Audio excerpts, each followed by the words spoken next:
আজ হচ্ছে বছরের শেষ দিন 31শে ডিসেম্বর। আর সন্ধ্যাবেলা রেডি হয়ে নিয়েছি, দোকানে যাব আর কীর্তনে যাব বলে। তো প্রথমেই চলে গেছিলাম মিষ্টি নিতে, আর নীল খেয়ে নিল ছানার পায়েস। আর দেখো মিষ্টির দোকানে কত ভিড়।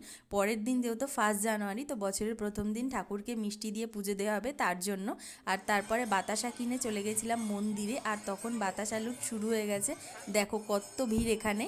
আর জানো তো 30 আর 31 এই দুটো দিনই মেন বাতাসা লুট হয়, মানে 30-31 তারিখ। আর তখন হচ্ছিল আরতি। আর এই যে পুজো করা ঠাকুরটা তোমরা দেখতে পাচ্ছ, রাধাকৃষ্ণ, এটা প্রতিবারই আমাদের বাড়িতে আসে।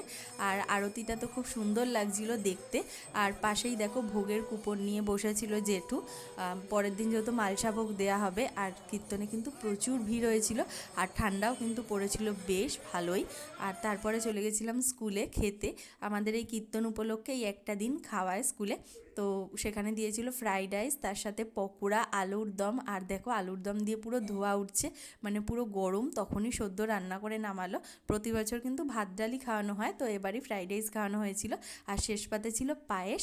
আর পায়েসটা কিন্তু আমি আরও একবার নিয়েছিলাম, খুব সুন্দর হয়েছিল। তারপরে গেছিলাম ফাংশানে, আমাদের পাশেই এক জায়গায় ফাংশান হচ্ছিল। তো সেখান থেকে চলে এসেছিলাম, ভালো লাগছিল না বলে।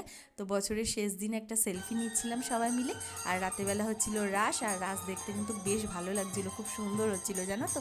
তো সবাইকে জানাই শুভরাত্রি। ভিডিওটা যদি ভালো লেগে থাকে অবশ্যই লাইক করে চ্যানেলটা সাবস্ক্রাইব করে পাশে থেকো।